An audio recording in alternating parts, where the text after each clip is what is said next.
सलमान खानच्या घराबाहेरील गोळीबार प्रकरणी पोलिसांनी दोघांना गुजरातच्या भुजमधून घेतलं ताब्यात। विकी गुप्ता आणि सागर पाल अशी गोळीबार करणाऱ्यांची नावं। दोघेही 2 वर्षांपासून बिश्नोई गँगसाठी काम करत होते। 25 एप्रिलपर्यंत न्यायालयानं सुनावली आहे पोलीस कोठडी। सलमानच्या घराबाहेर गोळीबार करणाऱ्या आरोपींनी गुन्ह्यातील हत्यार वांद्र्यातच फेकल्याची माहिती, पण हत्यार नेमकं कुठे फेकलं याचा पोलिसांकडून तपास सुरू।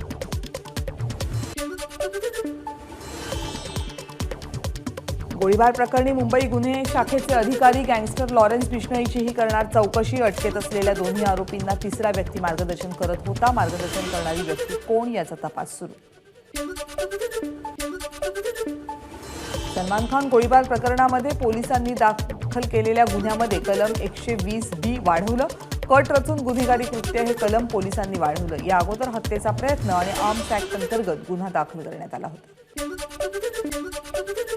सलमानच्या घराबाहेरील गोळीबार सुनियोजित कट असल्याचं तपासात उघड। हल्लेखोरांकडून 4 वेळा गॅलेक्सी अपार्टमेंटची रेकी।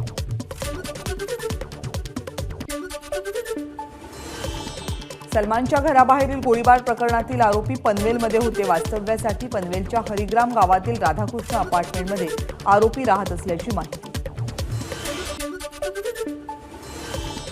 साताऱ्यामध्ये भाजपकडून उदयनराजेंना उमेदवारी जाहीर। महाविकास आघाडीचे उमेदवार शशिकांत शिंदे विरुद्ध उदयनराजे अशी लढत होणार। 18 एप्रिलला उदयनराजे उमेदवारी अर्ज दाखल करणार। भ्रष्टाचाराचा आरोप सिद्ध करून दाखवा, फॉर्म भरणार नाही उदयनराजेंचं शरद पवारांना आव्हान। सांगलीमध्ये विशाल पाटील यांचं शक्ती प्रदर्शन, जेसीबीतून पुष्पवृष्टी।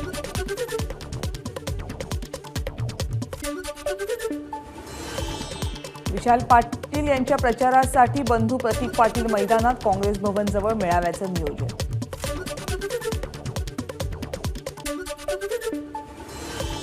विशाल पाटील यांच्याशी बोलू, त्यांनी चुकीचं पाऊल उचलू नये याची काळजी घेऊ। बाळासाहेब थोरात यांची विशाल पाटलांच्या उमेदवारी अर्जावर प्रतिक्रिया। प्रफुल्ल पटेल एकेकाळी भंडारा गोंदियाचे लीडर होते, आता ते डीलर झाले।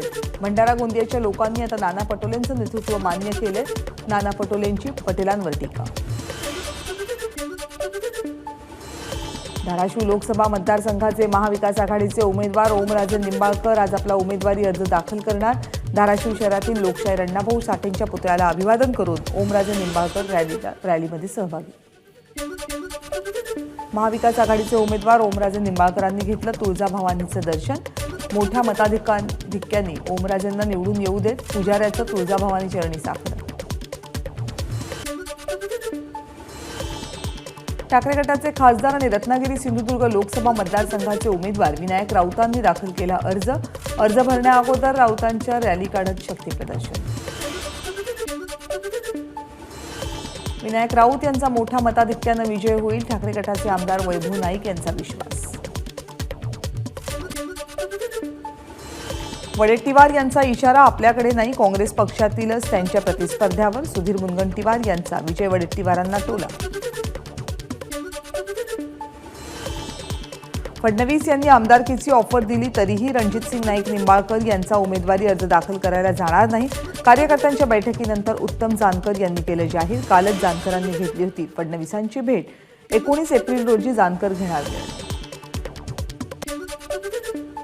राष्ट्रवादी काँग्रेस पक्षाकडून पुन्हा एकदा दैनिकांमधून निवेदन प्रसिद्ध। दैनिकांमध्ये योग्यरित्या निवेदन दिलं नसल्याची राष्ट्रवादी काँग्रेस शरदचंद्र पवार पक्षाकडून सुप्रीम कोर्टाकडे तक्रार। छगन भुजबळ करणार सुधीर मुनगंटीवारांचा प्रचार। भाजप प्रदेशाध्यक्ष चंद्रशेखर बावनकुळेंसोबत जाहीर सभांमध्ये सुद्धा भुजबळ हजेरी लावणार।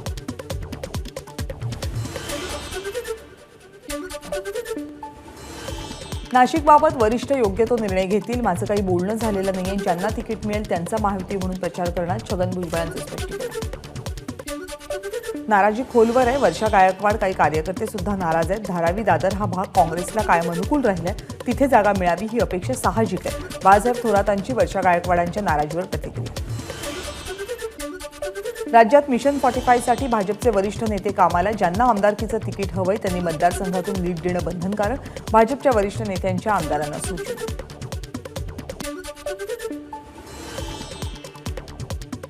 महाराष्ट्र भाजपमधील नाराज पदाधिकारी राजीनामा देण्याच्या तयारीत. अहमदनगरच्या शेगावमधील 100 कार्यकर्ते पदाधिकारी सामूहिक राजीनामे देणार. पदाधिकारी कार्यकर्त्यांनी बावनकुळेंना पत्र पाठवून कळवली नाराजी. राजू शेट्टी यांच्या स्वाभिमानी शेतकरी संघटनेचा बच्चू कडूंच्या प्रहारला पाठिंबा. अमरावतीत प्रहारचे उमेदवार दिनेश बुब यांना बच्चू कडूंचा पाठिंबा जाहीर. बुलढाणा लोकसभेचे स्वतंत्र उमेदवार शेतकरी नेते रविकांत तुपकर यांचा जोरदार प्रचार सुरू. रविकांत तुपकरांसोबत त्यांच्या पत्नी शर्वरी तुपकरही महिला शेतकऱ्यांसह प्रचाराच्या रिंगणात. ही निवडणूक ग्रामपंचायत निवडणुकीसारखी लढायची. 2019 मध्ये अपक्ष म्हणून निवडून आले होते. अमरावती लोकसभा निवडणुकीच्या प्रचार सभेत भाजपच्या उमेदवार नवनीत राणांचं वक्तव्य.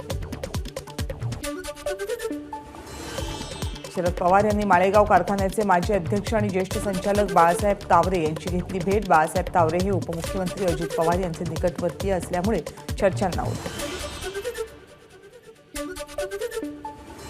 किरण सामंत यांनी उमेदवारी अर्ज घेतला. ही चांगली गोष्ट, पण हे निवडणुकीचे अर्ज आहेत, टेंडरचे अर्ज नाहीत. त्यामुळे उमेदवारी अर्ज भरावा हा मित्रत्वाचा सल्ला. वैभव नाईकांनी किरण सामंतांवर केली टीका.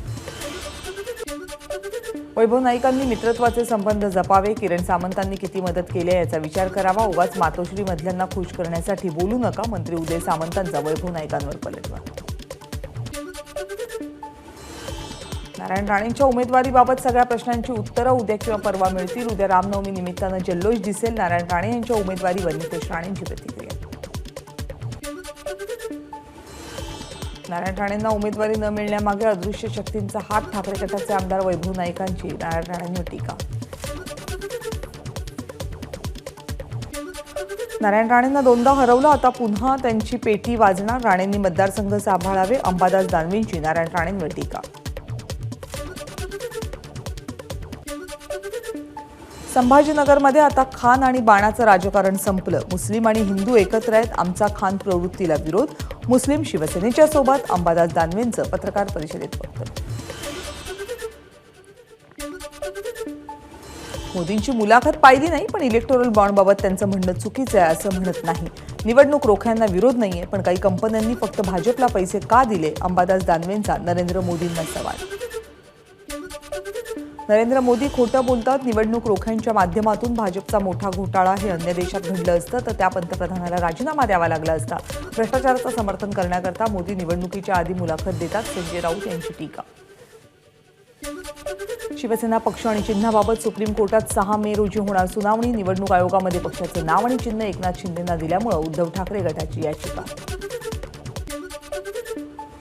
शिवसेना पक्ष आणि चिन्हाबाबत सुप्रीम कोर्टात 6 मे रोजी होणार सुनावणी. निवडणूक आयोगानं पक्षाचं नाव आणि चिन्ह एकनाथ शिंदेंना दिल्यानं उद्धव ठाकरेंची याचिका. तर रत्नागिरी सिंधुदुर्ग लोकसभा मतदारसंघातील उमेदवार भाजपच्या चिन्हावर निवडणूक लढणार. आज किंवा उद्या घोषणा होणार. गोव्याचे मुख्यमंत्री प्रमोद सावंत यांचा दावा. नाशिक लोकसभेच्या जागेचा तिढा लवकर सुटण्याची शक्यता. नाशिकमधून उमेदवारीसाठी अजय बोरस्ते आग्रही. बोरस्तेंनी पुन्हा एकदा घेतली मुख्यमंत्री एकनाथ शिंदेंची भेट.